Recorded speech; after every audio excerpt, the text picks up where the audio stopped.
If Detective Mark Harris hadn't taken that left turn, he never would have spotted the dog. And if he hadn't seen the dog, 23 children might still be trapped in the dark. It was one of those cold November afternoons in Mason Creek, Vermont, when the daylight seemed to quit early. The streets were hushed, the trees stood bare, and the smell of wood smoke lingered in the air. Mark had been a police officer for nearly 15 years, the sort who didn't scare easily and didn't rush to judgment. But that day, something unsettled him before he even knew why. He was idling at a stop sign when he saw it, a large German shepherd, its sable coat ruffling in the wind, sitting on the curb opposite a dilapidated two-story house. The place looked as though no one had lived there since the Carter administration, windows filmed over with grime, roof shingles curling up, porch railings sagging like tired shoulders.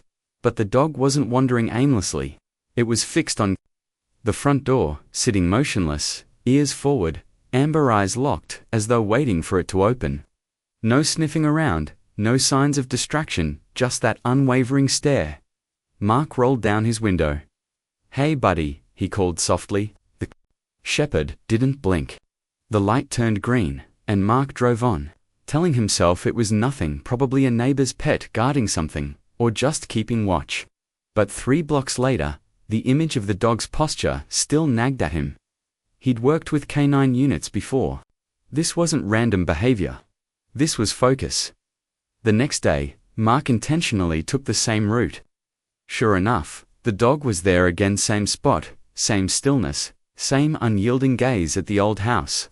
This time, Mark pulled over and stepped out into the biting wind. "Where's your owner, pal?" he asked, scanning the empty street. No leash, no collar, no person in sight. The dog turned its head slightly at his voice acknowledgement, then returned its eyes to the door. When Mark walked closer, the shepherd tensed, not with fear, but as if warning him, "Don't interfere," for a moment. Mark had the uncanny feeling the dog knew something. He died in single quotes. 2 more days went by. On the third, Mark found himself timing his patrol so he could pass that corner. And there the dog was again, still as a statue, the house looming behind with peeling paint, weeds choking the yard, and one lonely shutter hanging crooked. Rumors about the place had circulated for years, children daring each other to stay overnight, whispers of squatters and strange noises. But every official check had turned up nothing. Still, the dog refused to look away. On the 4th day, the weather turned ugly. Cold rain swept the streets under a bruised sky. Mark doubted the dog would be out in it. But as his wipers carved the scene into fragments, there it was, soaked, shivering, unmoving. That was enough. Mark pulled over, stepped into the rain, and crouched down. "You'll freeze out here, boy," he murmured. For the first time, the dog gave a low whine, then glanced back at the house. Mark followed his gaze. The porch sagged under years of neglect, the screen door hanging crooked. Nothing moved, but the hairs on the back of his neck rose. That evening, he mentioned it at the precinct. Some officers laughed about the haunted house dog, but Sergeant Coleman frowned. "That property's been empty for decades. Code enforcement's been after it, but the owners are no-show. You think there's something inside?" "My gut says it's not nothing," Mark replied. "Then file for a search warrant." "You know the process," Coleman said. Mark knew it. Too well. Getting a warrant for an abandoned building without clear probable cause took time. And time might not be on his side. 2 mornings later, Mason Creek woke under a brittle frost, every tree branch glittering like glass. When Mark drove past the house, the dog wasn't at the curb. Instead, it stood at the rusted gate, tail rigid, a low growl rumbling in its chest. Mark got out slowly. "What is it, boy?" the shepherd barked, once sharp and urgent, then trotted up the cracked path to the porch. It pawed deliberately at the front door, nails clicking against the rotting wood. This wasn't restless scratching. This was purposeful. "You're really trying to tell me something, aren't you?" Mark thought, running a hand over the damp fur. Back in his cruiser, he typed a quick message to Coleman. "Need warrant for 119 Oak Street. Possible canine alert." He hit send before second thoughts could stop him. While waiting, He dug through county records and old news archives. The property taxes hadn't been paid in years. The last listed owner was a shell company in another state. Suspicious, but without a warrant, all he could do was watch, and the dog made sure he kept watching. Night or day, rain or shine, the shepherd held its post. One night, driving home, Mark slowed near Oak Street. His headlights washed over the porch, and for a split second, he saw movement in an upstairs window, a shadow shifting, then gone. He braked, rolled down the window. Silence. Then, from the shadows by the gate, two amber eyes glinted in the light. The dog stepped forward, damp from the mist, and barked once. It was a bark that left no room for doubt. 3 days later, the warrant came through. When Mark pulled up that morning, 2 other patrol cars were already there. Rex's Mark would later call him was waiting by the gate, tail wagging faintly as if to say, "Finally. Let's see what you've been keeping an eye on." "Partner," Mark muttered. The lock on the front door was weak and gave way with a twist of the pry bar. A wave of stale cold air drifted out, carrying an undercurrent of something unpleasant. Their boots creaked across the worn floorboards as they stepped inside. The living room was empty, no furniture, no personal belongings, just peeling wallpaper and the faint scent of mildew. "Clear?" Officer Vega called from the kitchen. But Rex wasn't interested in the kitchen. He had already slipped down the hallway, nose low, tail rigid. He stopped in front of what appeared to be a closet door and began pawing at it. Mark tried the hand crowbar, he said over his shoulder. Vega brought it over, and with a grunt, Mark forced the door open. Instead of shelves, a narrow staircase led downward into darkness. The air seeping up was colder, heavier. Rex stepped forward without hesitation, sniffing the shadows. Mark switched on his flashlight and followed. The beam swept over damp concrete walls. The basement was larger than expected, the ceiling low enough for him to duck. Rex padded ahead, nails clicking. Halfway across, he stopped at a metal door, bolted shut from the outside. His body was taut, ears forward, tail stiff. Mark's stomach tightened. "What the hell is this?" Vega joined him, flashlight in hand. "None of this is to code," he muttered. Mark grabbed the bolt, resisted, then gave way with force. The door creaked open, echoing through the cold, empty space.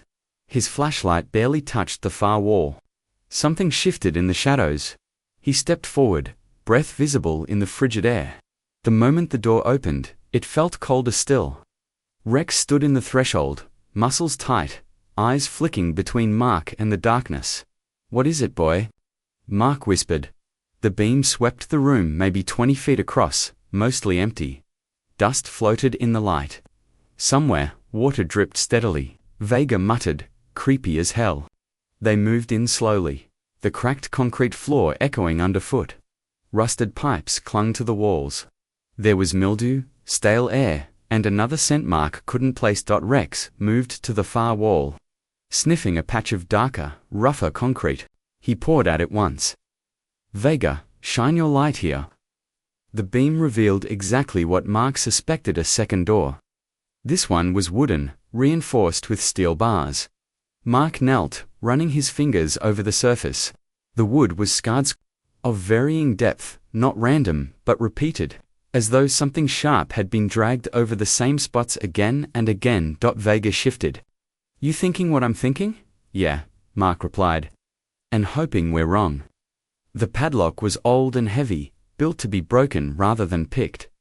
Vega handed him the crowbar. Metal groaned under the force before snapping with a sharp cry that echoed through the basement. Mark glanced at Rex. "Ready?" The dog sat back, tail stiff, eyes locked on the door when the door swung open. The smell hit first mildew, damp wood, and something else that made the hairs on Mark's arms rise. He stepped through, light sweeping left to right. Rough stone walls, a low ceiling braced by wooden beams, a corridor stretching farther than he expected. The drip of water echoed unnaturally, as if the space extended beyond what they could see. Rex moved forward, nose twitching, stopping at a corner before looking back. They followed him into a narrow passage. Here, The walls were covered in plywood, as if someone had tried to hide what lay behind. At the end was another door, lighter wood, held shut by a simple latch. Vega glanced at him. We should call for backup. Mark shook his head. Let's see what's here first. If it's nothing, I'm not letting the whole precinct laugh at us for chasing ghosts. Rex barked once, sharp and certain. Mark unlatched the door. It opened inward with a slow creak. His flashlight revealed a small room, no bigger than 10 by 12 feet. Empty, except for a few broken chairs and a rusted metal cot against one wall. The mattress was missing, but dust coated everything except one chair, where the seat was faintly polished, as though someone had been sitting there recently. Vega stepped closer. The dust pattern was a giveaway someone had been. Down here, Mark swept his flashlight into each corner. No footprints. On this much dust, they'd stand out easily. That meant either the visitor had been extremely careful, or the dust had settled long after the place was last used. Rex padded over to the cot, sniffed, then moved toward the far wall, nose to the floor. Mark followed him, scanning the baseboards with his light. That's when he noticed a narrow line through the dust, curving toward the wall, like something heavy had been dragged there and propped up. He crouched, pressing his hand against the wall. It gave slightly, definitely not a load-bearing wall. This isn't part of the foundation, he said. Then what is it? Vega asked. Mark straightened, the uneasy feeling in his stomach growing. Something someone built to keep something hidden. They spent the next 15 minutes combing through the basement. Most of it looked like abandoned storage, rusting shelves, busted tools, peeling paint cans. But the layout felt wrong. The walls didn't match the footprint of the house above. That meant there was more space than met the eye. It was Rex who found it. He led them to a corner where a cold, unused water heater sat. Behind it, the floor was covered by a sheet of plywood. Rex sniffed, poured at it once, and sat down. Mark and Vega shoved the heater aside, revealing a rough trapdoor cut into the concrete. Vega let out a low whistle. You've got to be kidding. The trapdoor had no handle. They pried it up with a crowbar, and a wave of cold, damp, stale air hit them. Mark angled his flashlight down. Narrow wooden stairs descended into pitch blackness. The steps were worn, their edges rounded from years of use.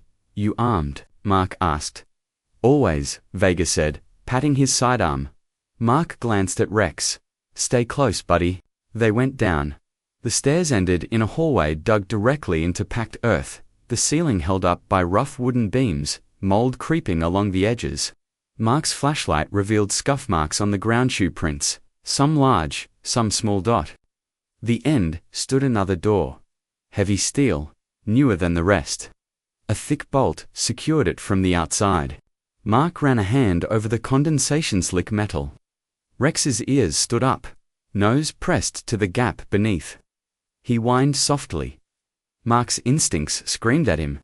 This was the kind of situation that could turn bad fast, but something about it felt even more wrong than usual. Vega's voice was low. We opening it?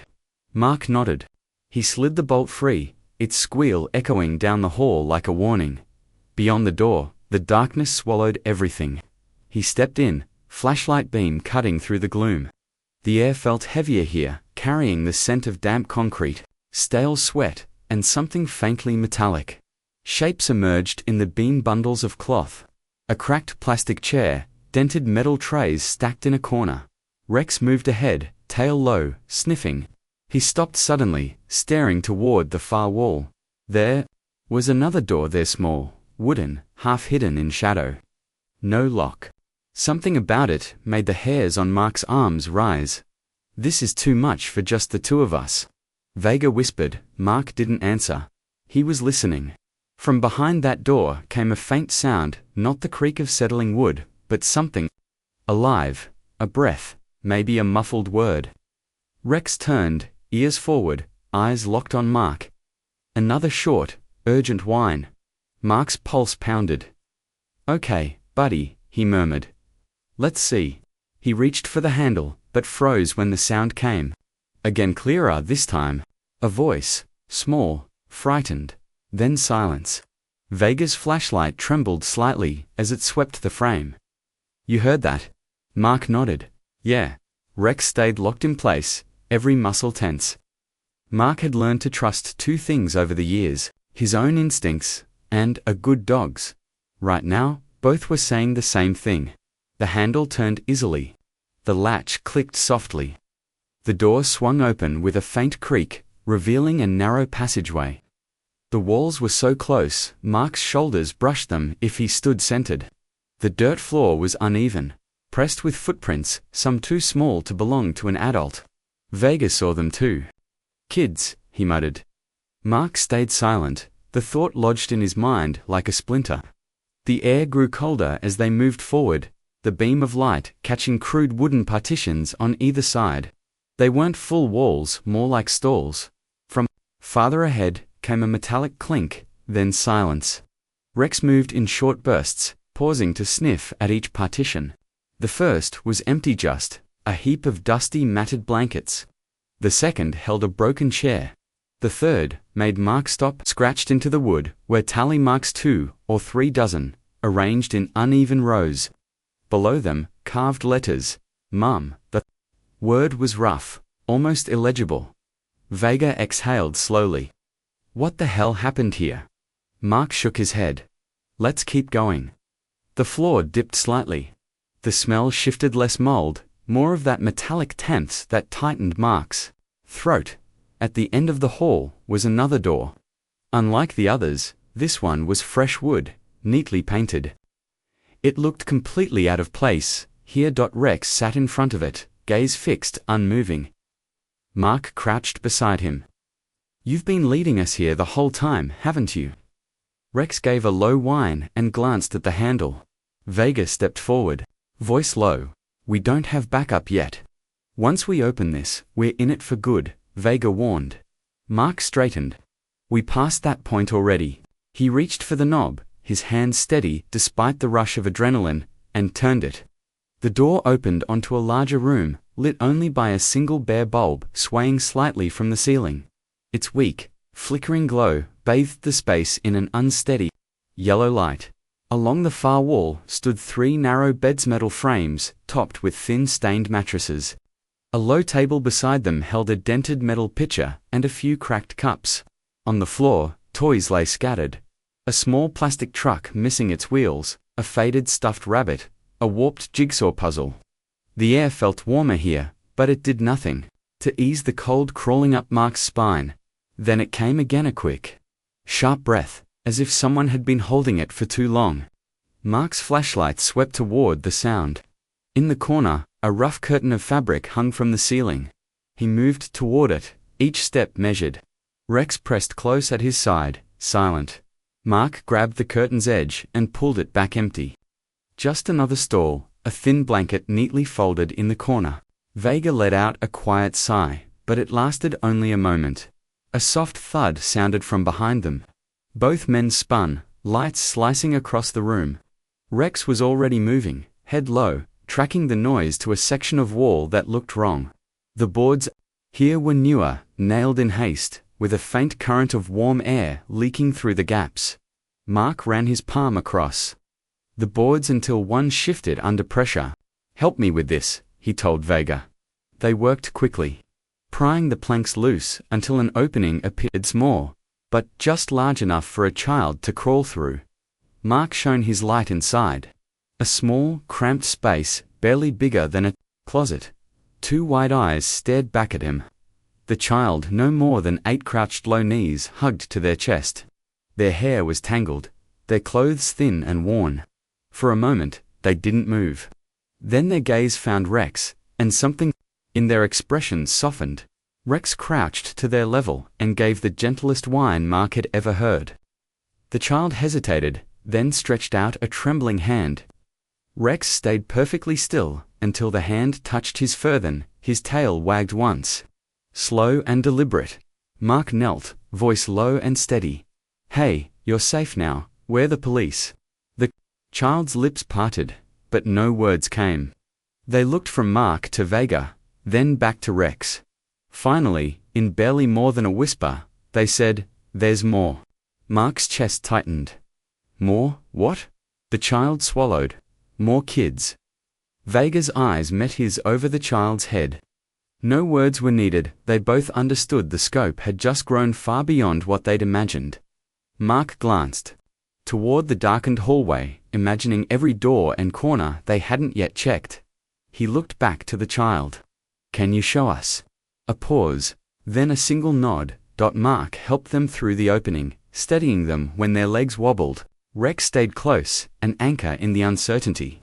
The child led them to a door they'd passed earlier without a thought. Just another peeling wooden panel in a basement full of them. But the moment Mark pushed it open, he knew it was different. The air was thicker, warmer, carrying the unmistakable scent of many bodies in a confined space. Rows of crude wooden bunks lined the walls. Thin blankets covered them, some barely holding together. In the dim light, small forms shifted beneath the covers. Eyes blinked open, wary and silent. Far too silent for children, this young. Mark counted quickly, 7, 8, 9 until he reached 11 children in this room alone. He forced his voice to stay calm. It's okay, we're here to help. Some of the children exchanged uncertain glances. The one who'd led them here stepped forward and pointed toward Rex. It's him, he found us. Rex padded into the room, moving slowly from bed to bed, sniffing each child with gentle care. His tail wagged faintly, as though checking and reassuring each one. Mark's throat tightened. This wasn't chance. Rex had been leading them here. From the start. We need to call this in, Vega said quietly. Mark nodded, eyes still on the children. And we're not leaving until every last one is out of here. From somewhere deeper in the basement, the sound of a door closing slow, deliberate echoed through the walls. Mark's head snapped toward the hallway. Whoever was responsible was still here. He turned to Vega. Get them upstairs now. Then. 2. Rex. With me. The shepherd's ears lifted. Ready. Rex went from relaxed to fully alert in a heartbeat. Whatever was coming, he was prepared. The heavy thud of a closing door echoed through the basement like a warning. Mark froze mid-step, his hand instinctively finding the grip of his sidearm. Vega met his eyes. That came from the far side, he murmured, already guiding the children toward the hallway. Mark gave a sharp nod. Get them out. Don't stop until you're topside. The children hesitated, but Vega's firm gesture toward the narrow staircase spurred them forward into a quiet single-file line. The older ones placed protective arms around the younger. The boy who had led them here cast a wide-eyed glance back at Mark. Mark returned it with a reassuring nod. You're safe now. Go with him. Rex stayed glued to Mark's side, his body tense, ears forward. His breathing was steady but measured, the controlled stance of a trained canine on duty. Mark crouched down beside him. All right, partner, we're not done yet. The dog's amber eyes never wavered from the shadowed hall ahead. Together, they advanced toward the source of the sound, Mark's flashlight sweeping in controlled arcs, while Rex moved just ahead. The hallway seemed narrower now, the air heavy. Somewhere above, muffled footsteps marked the children's climb to safety. The corridor ended at a heavy steel door, more solid than the others, and secured with an exterior bolt. Mark reached for the latch. It was warm, recently touched. He slid the bolt back slowly, listening. The door opened into a dim, wide chamber, lit only by a single bare bulb dangling from the ceiling. Swaying gently, as though disturbed moments earlier. Shelves lined the walls, cluttered with boxes, cans, and plastic jugs. Rex's nostrils flared, a low growl rumbling in his chest. Mark swept his light across the space, catching a shadow shifting at the far wall. Police? Let me see your hands. The figure froze, then sprinted toward a narrow side passage. Mark lunged after him, but the maze-like clutter slowed him. Rex shot forward in a blur, paws pounding and claws scraping as he cut the corner. Mark chased, his flashlight beam jerking with each stride. The passage twisted abruptly and opened into a smaller room stacked high with crates. The suspect was gone. Rex was already at the far wall, nose pressed to the ground, tail rigid. He glanced back at Mark, then toward a small opening, partially blocked by wooden pallets. Mark squeezed through, emerging into a low-ceilinged, uneven-floored tunnel. Fresh boot prints pressed deep into the dirt. Leading deeper into darkness, Rex barked sharply, the sound ricocheting off the walls. Mark keyed his radio. Vega, suspects heading underground toward another exit. Secure the kids, and get back here now. Static crackled before Vega's tense reply, copy, on it. They pushed forward, following the tunnel's curve, until Mark's light caught damp streaks on the stone and a faint gleam ahead. Water. The tunnel opened into a cavern-like space under the foundation. Cold air hung thick, every sound amplified. In the center. Stagnant water pooled beneath a thin stream, trickling from a crack in the wall. Across the way, another tunnel sloped upward, likely leading outside. Rex bolted toward it, but Mark caught movement in the corner of his vision. A shadow peeled away from the wall. Stop right there. The man hesitated only a fraction before turning. Mid-40s, wiry build, filthy clothes. His eyes flicked between Mark and Rex, calculating. Hands where I can see them, Mark ordered instead. The man bolted. Rex launched forward, barking like a thunderclap. In 3 strides, he slammed into the man, driving him to the ground. The suspect gasped. Wind knocked from his lungs, as Rex clamped down on his forearm, firm, controlled. No unnecessary harm. Mark closed in, securing one wrist in cuffs before rolling the man to restrain the other. You have no idea what you're doing. The suspect spat. Mark leaned close, voice sharp. I know enough to get those kids out of here, and I know you're finished. At Mark's command, Rex released but stayed over the man, teeth bared in silent warning. Mark keyed his radio again. Suspect in custody. Need transport topside. Officers met them halfway back through the tunnel, taking the man into custody. Mark gave Rex a quick scratch behind the ears. Good work, partner, real good. But their search wasn't over. They returned to the main basement chamber, checking every door and shadow. One room held shelves stacked with canned goods and bottled water, enough to last weeks. Another contained a silent generator and neatly arranged fuel canisters. Whoever had set this up had been preparing to stay hidden for a long time. Mark's radio came alive again. Vega's voice was steady but urgent. We've got the kids outside. Ems is checking them. Some are dehydrated, but they're all alive. Relief hit Mark, but it was tempered by the child's earlier hint. There were still more voices unaccounted for in the far corner. Half hidden by a collapsed shelf, he spotted another door. Rex was already heading toward it. It wasn't locked, but debris had it jammed shut. Mark shoved the shelf aside, the crash echoing through the basement. A steep, narrow staircase descended into a space warmer and more humid than above. Rex moved first, body low and deliberate. Mark followed, light steady. The stairs ended in a long, stone-walled room with a low ceiling that forced Mark to hunch. Along the far wall stood 7 beds. 4 were occupied, the children here, even younger than before. Toddlers at most. Mark knelt, voice soft. It's all right. You're safe now. One little girl clutched a stuffed bear in a white grip. Another reached hesitantly toward Rex, her expression caught between fear and awe. Rex lowered himself to the floor, letting her touch his fur. Mark called in for another unit to escort the children out. He didn't leave until he saw each one safely handed over to an officer heading upstairs. When the last child disappeared, the basement felt different, emptier, but still heavy with the lingering weight of what had taken place there. He looked at Rex. We're not leaving until we've checked every inch. For the next hour, they swept through the maze of rooms. Behind a sheet of rotting plywood, they uncovered a hidden stash of personal belongings: tiny shoes, worn jackets, faded backpacks printed with cartoon characters. Every piece told a story, and none had ended the way it should have. Mark carefully sealed them as evidence. By the time they stepped into the cold night air, the street was lined with police cars, ambulances, and clusters of neighbors standing behind yellow tape. Vega approached, his breath fogging in the winter air. All accounted for, he said. Mark shook his head. Not yet. But we've got more than we started with, and we've got the guy. Rex stood between them, still scanning the crowd as if the job wasn't over. Mark glanced down at him. This doesn't happen without you, buddy.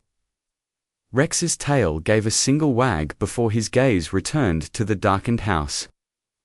The night wasn't finished, but momentum had shifted. They were bringing light into the shadows. Cold air bit at Mark's face as he re-entered the yard. Red and blue lights flashing across the scene. Paramedics crouched beside bundled children on the curb, wrapping them in blankets and checking their hands for frostbite. Officers moved with controlled urgency, keeping order while treating the scene with care. That's 17 so far, Vega reported. Mark's jaw tightened. The kid upstairs said there were more. We're still missing some. Rex stood alert between them, amber eyes fixed on the house. After a moment, his ears flicked toward the side yard. Mark crouched next to him. Think we missed something, partner. Rex stayed still for a beat, then turned sharply and trotted toward the side of the house, nose low. Mark followed, his flashlight cutting through frost-covered grass. The side yard was narrow, sloping toward the rear, where overgrown shrubs partly hid a section of foundation that looked different, fresh concrete against old stone. Rex sniffed along the seam and sat, glancing back at Mark. Vega, Mark called quietly. His partner joined him, crouching to inspect the wall. That's not original, Vega said. No, Mark agreed. And it's hollow. He rapped his knuckles against it, the sound dull but with an echo beneath, like tapping a sealed crate. They moved fast. 2 more officers arrived with pry bars and a sledgehammer.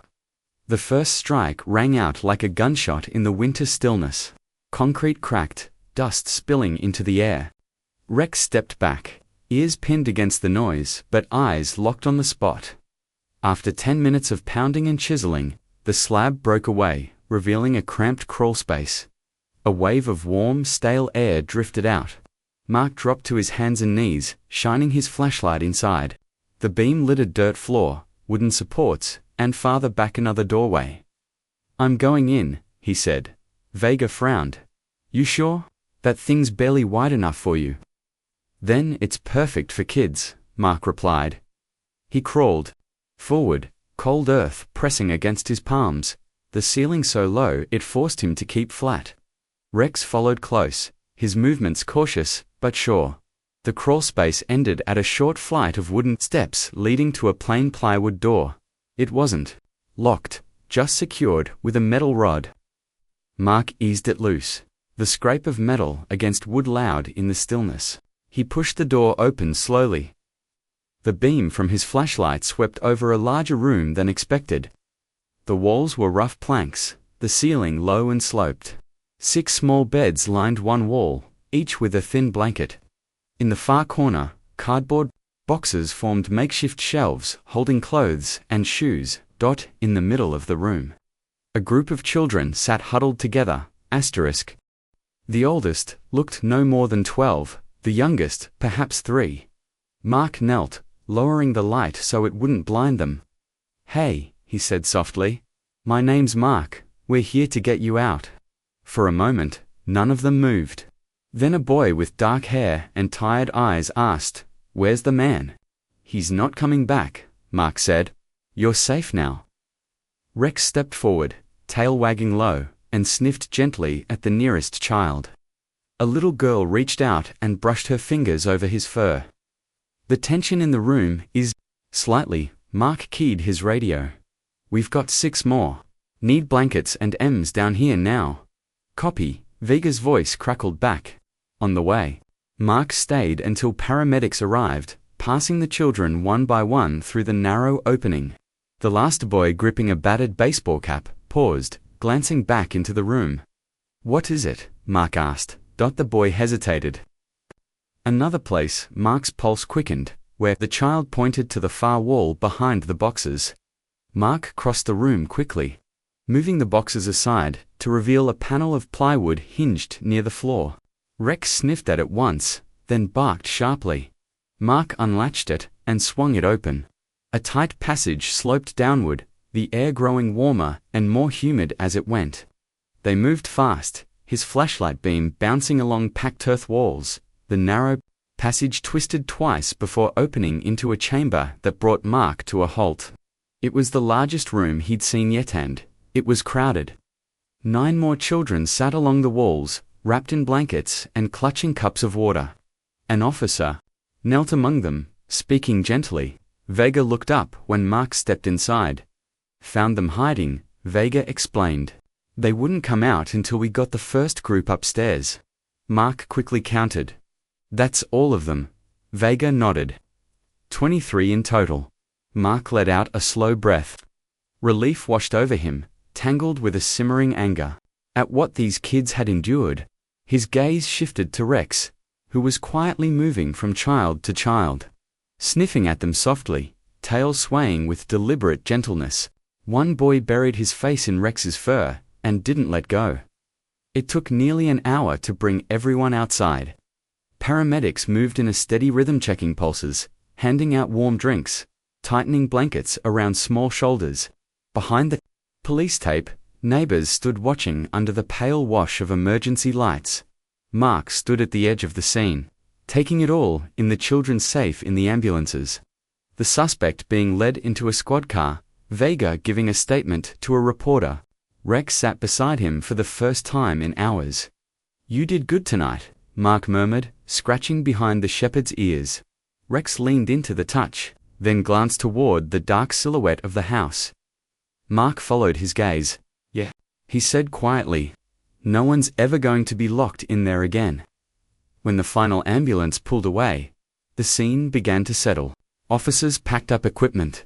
Crime scene tape fluttered in the cold breeze, and the night air crept back into Mark's bones. Vega approached with his hands shoved deep in his jacket. "We got them all, 23, not one missing." "That's the number I wanted to hear," Mark replied, as they headed for the cruiser.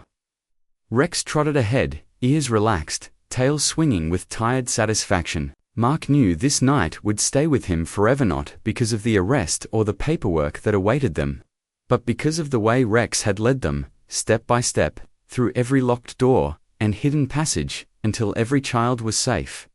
3 days later, Mason Creek was still buzzing. In the diner, you couldn't help overhearing bits of the story, how the police found the kids, how many there were, and the stranger who'd been hiding them in plain sight. But for Mark, it wasn't the chatter that lingered.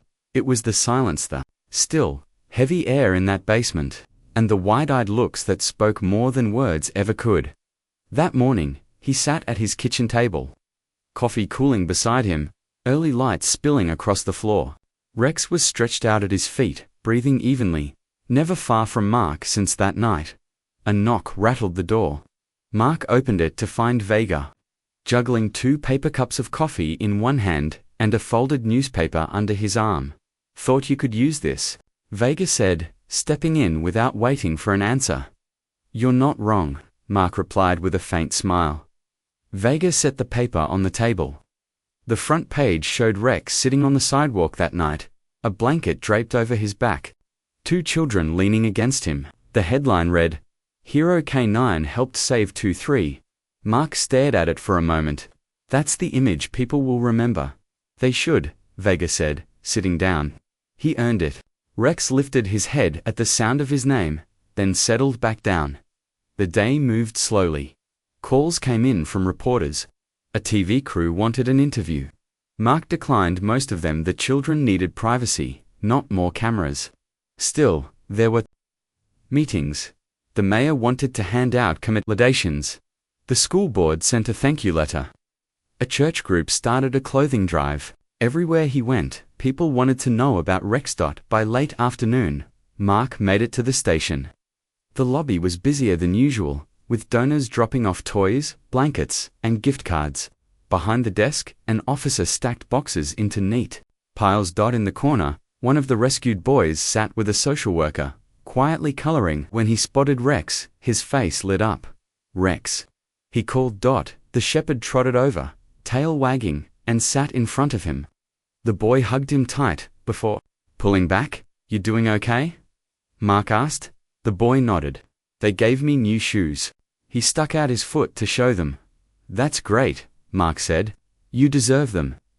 Leaning closer, the boy whispered, "I wasn't scared when you came, 'cause Rex was there." Mark's throat tightened. "Yeah," he said softly. "Me too, kiddo." That evening, Mark drove home along the back road that edged the town.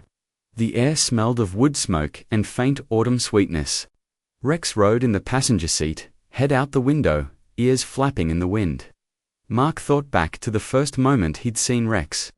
Sitting in the rain outside that old house. How easily it all could have been missed when they pulled into the driveway. The sky was deep blue, with the first stars peeking through. Rex hopped out and trotted to the porch, pausing to sniff the air as if taking inventory of the whole neighborhood. Inside, Mark filled his bowl, poured himself another coffee, and stood at the window looking toward the dark tree line. For the first time in a long while, the quiet felt right-turned. The next Saturday, the town held a small gathering at the community center. It was simple, no reporters, no long speeches, just neighbors, the rescued children with their guardians, and the officers who had been there that night. Mark stayed toward the back, a paper plate of barbecue in one hand, lemonade in the other. Rex stayed close, accepting gentle pats from passing kids. When the mayor took the microphone, she didn't speak about the arrest or the investigation. She spoke about the importance of looking out for each other, about neighbors staying alert, and about the unlikely way a dog's determination had brought something terrible into the open that might otherwise have remained hidden. She ended by saying that sometimes heroes walk on four legs. The applause that followed was warm and genuine. Rex's ears twitched at the sound, and he turned to Mark as if wondering whether he'd done something new to earn it. "Yeah, buddy," Mark said quietly, crouching beside him. "They're clapping for you." As people began to drift out, one of the older girls who had been rescued came up to Mark with a folded piece of paper in her hands. "This is for Rex," she said. Mark unfolded it to find a crayon, drawing Rex in the center, surrounded by stick-figure children holding hands. Above them, in uneven letters, it read, "Thank you for finding us." Mark swallowed hard. "He's going to keep this forever," he told her. She gave a shy smile, then knelt to hug Rex before walking away. That night at home, Mark pinned the drawing above his desk. Beside it, he taped the newspaper photo Vega had given him, two reminders, one for the story the world knew, and one that belonged to him alone. He sat down, Rex curling up at his feet. The house was quiet, but it didn't feel empty. There would be reports to write, hearings to attend, and maybe a trial down the road. But those were only the echoes. The real work had been done in the dark, flashlight in one hand, with a dog leading him forward. Before bed, he stepped onto the porch. The night air was crisp, the sky filled with stars. Somewhere nearby, a porch light clicked on. Rex came to sit beside him, leaning gently against his leg. "You know, buddy," Mark said, scratching the shepherd's neck, "not every case ends like this, but I'm glad this one did." Rex tilted his head, as if understanding every word. "Come on," Mark added with a smile. "Let's go in. We've got a quiet night ahead." The porch light went dark as the door closed softly behind them. The old house on the edge of town was boarded up now, sealed as a crime scene until the courts were done. But in Mark's warm kitchen, with Rex stretched out on the rug, the only thing that mattered was that the darkness had been driven away for good. Winter in Mason Creek seemed to slow everything down. Snow muffled the streets. The diner kept the coffee flowing, and the town breathed easier now that the nightmare had passed. For Mark, the days after the rescue were a mix of paperwork, court preparation, and unexpected moments, a child's drawing left in his mailbox, a thank you note from a stranger, someone quietly paying for his coffee. And always, there was Rex. The shepherd had become something of a local celebrity, though he seemed unaware. On their walks, people stopped to greet him, kids ran up for hugs, and shopkeepers slipped him treats from behind the counter. Mark noticed something else, no longer scanned the shadows or stood tense in the yard. The weight had lifted. Still, if they passed the boarded-up Miller house, Rex's ears would perk for just a moment before he moved on. About a month after the rescue, Mark got a call from the children's social worker. "They're all placed now," she said. Some with relatives, some in foster homes. Every single one is safe. Mark closed his eyes briefly. That's good to hear. They still talk about him. You know, she added. The dog. They ask about him all the time. Mark smiled. Tell them, he's doing just fine. The following Saturday, he took Rex to the community center. A few of the kids were there for an art activity, and when they spotted him, the room lit up. They came one by one, some shy, others running straight over to pat his head or bury their faces in his fur. Rex took it all in calmly, tail moving in a slow, steady rhythm. The little boy who had first whispered, "There's more," climbed into Mark's lap and stayed there until his foster mother arrived. That evening, Mark sat at his desk, looking at the newspaper photo and the crayon drawing pinned side by side. He thought about how easily the whole thing could have become another mystery that never found an answer. Another story left in the dark. And he thought about how it all began with a dog sitting in the rain, refusing to turn away. As winter gave way to spring, the trial began. The man arrested that night faced multiple charges: kidnapping, unlawful confinement, and abuse. The courtroom was tense, but the evidence was undeniable. Mark took the stand, as did Vega and several of the older children, their voices steady as they described the locked rooms, the hidden passages, and the long days without sunlight. Rex didn't take the stand, of course, but every account made his part unmistakable. When the guilty verdict was read, it felt as if a heavy weight had been lifted from the entire town. That evening, Mark drove to a quiet overlook above Mason Creek, where the valley stretched out beneath them and the town's lights glowed warmly against the dusk. Rex sat beside him, their breath mingling in the cool air. "You did it, buddy," Mark said softly. "We both did." Rex turned his head, amber eyes meeting Mark's before shifting back to the view. By summer, the old Miller house was gone, torn down and cleared to bare ground. The town voted to transform the lot into a small park, complete with a plaque honoring the bravery of the rescued children and the devoted dog, whose loyalty ensured they would never be forgotten. On the day of the unveiling, the children who were able to attend stood together in the sunshine, some holding hands, others resting a hand on Rex's fur. Mark lingered on the edge of the crowd, but when the mayor finished her speech, she called him forward. "This town owes a debt to Officer Mark Harrison to Rex," she said. The applause was warm and genuine, but Mark's gaze stayed on the children and on Rex, who sat calmly in the grass, tail thumping steadily. Life slowly returned to routine. Mark went back to traffic stops, neighbor disputes, and the steady rhythm of small-town policing. Yet, nothing felt entirely the same. On certain quiet evenings, sitting on the porch with Rex at his feet, he would remember the echo of those basement hallways, the quiet courage of the children, and the way Rex had moved without hesitation toward every locked door. In the end, it hadn't been a dramatic lead or a sudden stroke of luck. It had been determination and a dog who simply refused to quit. One late August evening, Mark took Rex for a walk through the new park. The grass was still settling in, and the plaque stood beneath a young maple tree.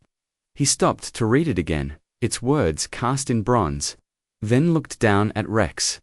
"Not bad for a guy who works for kibble," Mark said with a grin. Rex tilted his head, then let out a quiet huff, as if the fuss meant nothing to him. As the sun slipped behind the hills, Mark knew the story would endure not only in the plaque or in the newspaper archives, but in the way the town now carried itself, more watchful, more willing to act. Maybe that was the true victory. From that first rainy afternoon to the final rescue, the thread had been simple: a man and a dog following instinct to a place no one else had thought to search. And because of that, 23 children were able to see the open sky again.